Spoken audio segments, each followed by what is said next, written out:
Hey everybody. This week's talk is on mindfulness of the mind, or mindfulness of the thoughts. It's the third video in my series on the Four Establishments of Mindfulness. In it, we're going to look at ways that we can better understand and relate to our thinking mind. I'm going to tell you a personal story about a time that I learned something of the power of mindfulness of the mind. And then we're going to go through 3 practices to help you deepen your mindfulness of the mind right now. If you're enjoying my videos, please click subscribe and the bell icon in order to be alerted every Friday when a new one comes up. Okay, let's get to it. So if you've been watching my YouTube videos, you've probably figured out by now that I'm not much of a scholar. I like to do things. I like to get my hands dirty. I'd much rather be standing on my yoga mat, dripping in sweat, than reading a book about yoga. But that said, sometimes it's helpful to study. My favorite collection of the Buddha's teachings is a book called the Dhammapada. Those are really 2 words, and Dhamma can be translated as truth, and Pada can be translated as path. So right away, I like this book. If the cover had a title that said, "This is the truth," I wouldn't even pick it up. I know that's a lie because truth exists in me. My truth exists in my life. But when I see a book that has the title, "The Path to Help You Discover Your Truth," my interest is piqued. So that book begins with this passage. We are what we think. All that we are arises with our thoughts. With our thoughts, we make the world. Speak or act with an impure mind, and trouble will follow you as the wheel follows the ox that draws the cart. We are what we think. All that we are arises with our thoughts. With our thoughts, we make the world. Speak or act with a pure mind, and happiness will follow you like your shadow, unshakable. So what is the Buddha trying to say here? The first thing I notice is that very obviously he's trying to hammer home the point: our thoughts are important. With our thoughts, we make the world. This is a very strong statement. But I also notice what he's not saying. He's not saying your thoughts are bad. He's not saying your thoughts are your enemy. He's not saying stop thinking. How many of you have been given that unuseful and impossible instruction in a meditation? Stop thinking. I cannot close my eyes and stop my heart from beating. That's not how my body works. Just in exactly that same way, I cannot close my eyes in a period of meditation and stop the organ of my mind from producing thoughts. That's what the mind does. So notice the Buddha is not saying stop thinking. Instead, what I'm hearing him say is mindfulness of the mind. Today's focus. Bring mindfulness, which I define as paying attention with love. So bring loving attention to your mind. And he's going still further and pointing out that if we fail to do that, that our lives will be greatly affected. That the world we live in, that our experience of the world is completely connected to how well we guard our mind, how much loving attention we maintain of the thoughts and the thinking in our mind. It's story time.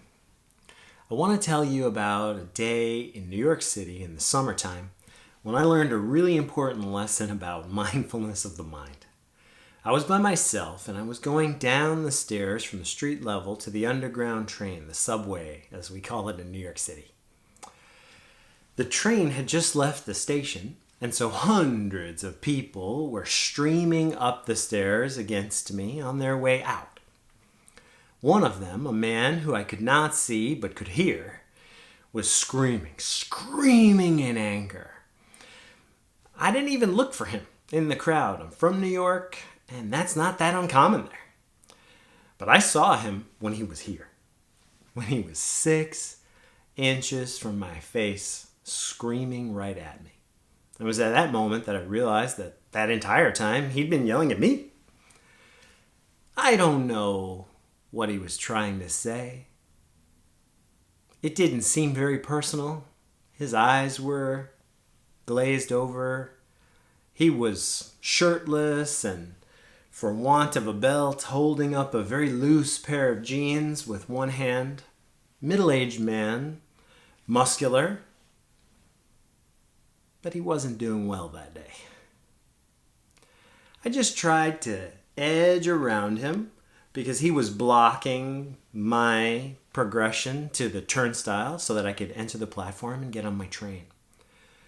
When I finally sort of slowly made my way, him yelling the whole time, around to the other side of him, I made the mistake of turning my back. I had to, for an instant, to pull out my Metro card and swipe it at the turnstile so that I could go through. That's how you pay there. In that moment, when my back was turned, he struck me. Boom! Both of his hands on my upper back. He was a pretty big guy and was able to push me with a great deal of force. Had the walls of the turnstile not been there for me to catch myself, I might easily have gone forward onto the ground. I spun around, and very quickly, because there were so many people there, a crowd formed, and people started yelling at him, "What are you doing?" And people started yelling at me, "Hit that guy!" That was quite the scene. I want to give you some insight into what was happening in my mind in that moment. A good way to think about it is that a storm was raging, and there were winds blowing from the 4 directions. The first direction was the part of my mind that represented my childhood, if you will. I was raised in the Bronx in New York City in the 70s and 80s in a pretty rough time in that city's history. And so that part of my mind was very clear. Punch that guy in the face! And then, from the next direction, the wind, was a part of my mind that had been in the U.S. military, the United States Marine Corps, that had spent 5 years training as a professional soldier. That part of my mind wanted to do decidedly worse things to that man than punching him in the face. That part of my mind was planning. And then there was another part of my mind, a newer part, that was also in on the conversation.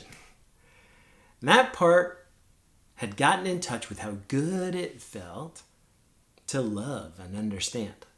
That part had gotten in touch with how important peace was to me. How senseless most of the violence that I had participated in my young life really was. And so that part was saying, you don't want to hit this man. You don't want to put this man in the hospital. This man needs help. You want to help this man. And then the fourth wind in this storm in my mind was just a wave of emotion. And to be honest, I felt all the feelings. Sadness, confusion, anger, fear, shame. It's important to note that all of this probably took place, all of these observations probably took place in the space of 1 or maybe 2 breaths. 1 or 2 breaths.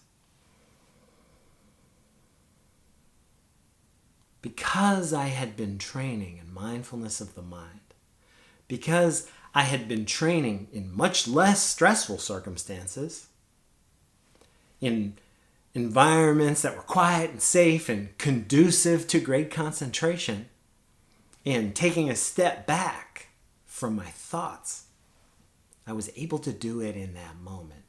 Just for 1 or 2 breaths. This is so important.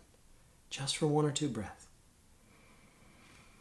And in the space that moment or two of observation provided me, in that space, I saw that I had the freedom to choose. I didn't have to punch that man in the face. I didn't have to take him down with violent military tactics. I didn't have to be ashamed or feel any way. I didn't have to do anything. What I really cared about, and what was really strongly present, was my desire to be loving and understanding. The man had taken a couple of steps back, and in order to hit me with both of his hands, he'd had to release his trousers, and so they were at his ankles. He was standing there in his underwear. He didn't look very dangerous. Not to say that he was harmless, but he looked really sad to me. And I wasn't in that moment in a position to really help him, but I also didn't need to really hurt him. And so I just took a step backwards and behind my back, swiped my card and walked backwards through the turnstile and went about my way. If you had told me even 5 years before that took place, if you told me that story in the abstract, I would have balked. I would have been like, no, that's not possible. I wouldn't respond that way. I've never responded that way. If that happened, I would probably really hurt that man. But that's because I wasn't thoughtfully responding. I didn't have the freedom to make real choices in moments of great stress or urgency or crisis. So just by giving myself through lots of training, 1 or 2 breath space, I was able to dramatically change the outcome. I was able to connect my actions to what my heart really wanted. I was able to connect my actions in that moment to my heart's deepest intentions. And the action I chose was to do nothing and to walk away. Thich Nhat likes to say that if I shine the light of mindfulness on my mind, then it very naturally just starts to transform in the direction of wholesomeness. And doesn't this make sense? I know what I really care about. I know what my heart really wants me to do, but I need space to make that connection, especially when the world feels like it's right up in my face. And so mindfulness of the mind helps to provide that space. Mindfulness of the mind gives me that freedom. So now it's time to go through 3 practices that you can do at home right now to begin to cultivate mindfulness of the mind. The first one is labeling. If you notice that your mind is racing, that it's full of a lot of thoughts, maybe they're contradictory, maybe they're quite emotional, maybe they're just overwhelming in that moment, you can take a very quick step back by just labeling them thoughts. So it doesn't matter whether you're in your period of meditation on your cushion or whether you're in a work call. If you notice that your mind is racing, your mind is full, or some thought is coming up that's really disturbing, just take a step back from it by labeling it thoughts. This gives you a little bit of breathing room right away. Practice number 2. Ask yourself the all-important question, are you sure? Because if you answer honestly, the answer is always no. I can never be completely sure that my thoughts are the correct ones. I can't, for example, read the mind of the person that I'm interacting with, or have a full 360-degree view of what's going on in the room, my data is always a little bit to a lot incomplete. And so I can never be 100% sure. So by asking myself that question and answering no, I remind myself that I can take a step back from those thoughts, that there's some room to breathe there. Practice number 3, expanding the field of awareness. Oftentimes we'll get stuck in a loop in our minds. We'll be thinking the same thought or telling ourselves the same story over and over again. And just like when you get a song stuck in your head, it can be very difficult to get out of that loop. Expanding the field of awareness means shifting my awareness away from, in that case, thought mind, where that loop is taking place, to some other place. Anywhere will do. You can shift your awareness to the sensations in the body. The body doesn't communicate in words. You can shift your awareness to the sounds in the room. You can shift your awareness to something that you're seeing. Anything other than that thought.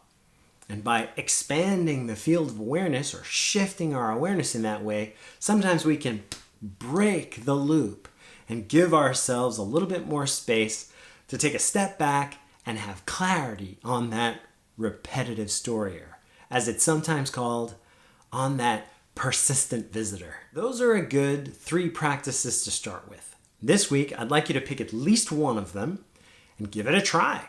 Practice it a little bit. Could be with your thoughts while you're sitting on your meditation cushion. Could be in your everyday life. It doesn't really matter. And then come back here and let us know how it went in the comments. If you're having some kind of trouble, maybe I can help. If you are having success with the practice, even better. Let us know about that in the comments so we can all be inspired to practice more. Here's the thumbnail for Mindfulness of the Feelings, last week's video, in case you didn't see it, and maybe you want to learn a little bit more about that practice of labeling. Until next time, we got this.